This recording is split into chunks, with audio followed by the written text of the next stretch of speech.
Les Actes des Apôtres, chapitre 20. Quand le tumulte se fut calmé, Paul fit venir les disciples et les encouragea, puis les ayant salués, il se mit en route pour la Macédoine. Après avoir traversé la région, en adressant aux disciples de nombreuses paroles d'encouragement, il arriva en Grèce et y passa 3 mois. Il allait prendre la mer pour la Syrie, lorsqu'à la suite d'un complot des Juifs contre lui, il décida de repasser par la Macédoine. Il était accompagné par Sopatros, fils de Pyros de Bérée, par Aristarque et Secundus de Thessalonique, par Gaïos de Derbé, par Timothée, ainsi que par Tychique et Trophisme de la province d'Asie. Ces derniers étaient partis en avant et nous attendaient à Troas.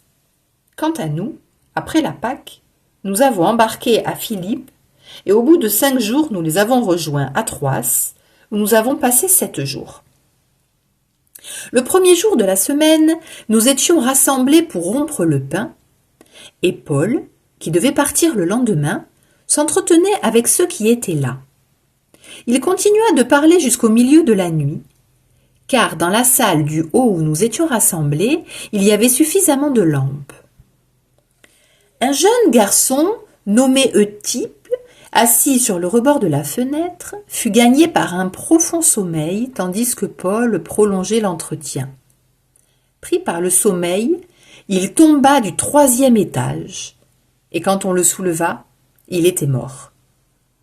Paul descendit, se précipita sur lui et le prit dans ses bras en disant « Ne vous agitez pas ainsi, le souffle de vie est en lui. » Il remonta, rompit le pain et mangea, puis il conversa avec eux assez longtemps jusqu'à l'aube.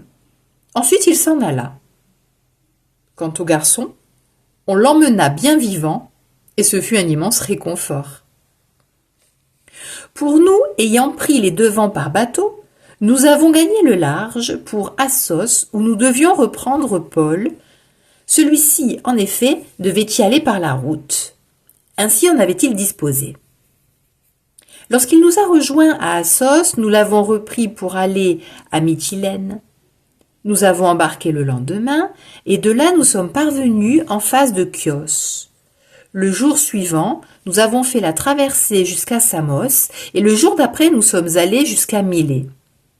En effet, Paul avait pris la décision de passer au large d'Éphèse pour ne pas avoir à rester trop longtemps dans la province d'Asie, car il se hâtait pour être, si possible, à Jérusalem le jour de la Pentecôte. Depuis Milée, il envoya un message à Éphèse pour convoquer les anciens de cette église. Quand ils furent arrivés auprès de lui, il leur adressa la parole. « Vous savez comment je me suis toujours comporté avec vous depuis le premier jour où j'ai mis le pied en Asie.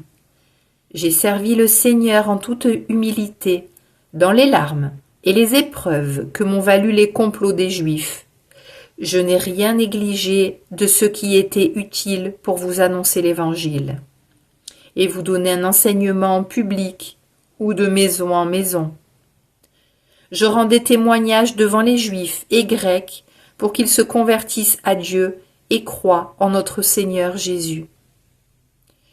Et maintenant, voici que je suis contraint par l'Esprit de me rendre à Jérusalem sans savoir ce qui va m'arriver là-bas.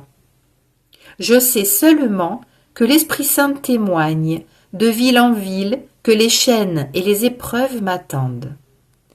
Mais en aucun cas je n'accorde du prix à ma vie, pourvu que j'achève ma course et le ministère que j'ai reçu du Seigneur Jésus, rendre témoignage à l'Évangile de la grâce de Dieu. Et maintenant, je sais que vous ne reverrez plus mon visage, vous tous, chez qui je suis passé en proclamant le royaume. C'est pourquoi j'atteste aujourd'hui devant vous que je suis pur du sang de tous, car je n'ai rien négligé pour vous annoncer tout le dessein de Dieu. Veillez sur vous-même et sur tout le troupeau dont l'Esprit Saint vous a établi responsable pour être les pasteurs de l'Église de Dieu qu'il s'est acquise par son propre sang. Moi je sais qu'après mon départ, des loups redoutables s'introduiront chez vous et n'épargneront pas le troupeau.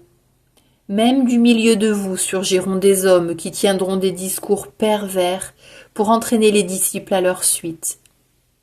Soyez donc vigilants, et souvenez-vous que durant 3 ans, nuit et jour, je n'ai cessé, dans les larmes, de reprendre chacun d'entre vous. Et maintenant je vous confie à Dieu et à la parole de sa grâce, lui qui a le pouvoir de construire l'édifice et de donner à chacun l'héritage en compagnie de tous ceux qui ont été sanctifiés. Je n'ai convoité ni l'argent, ni l'or, ni le vêtement de personne. Vous le savez bien vous-même, les mains que voici ont pourvu à mes besoins et à ceux de mes compagnons. En toute chose, je vous ai montré qu'en se donnant ainsi de la peine, il faut secourir les faibles et se souvenir des paroles du Seigneur Jésus, car lui-même a dit « Il y a plus de bonheur à donner qu'à recevoir ».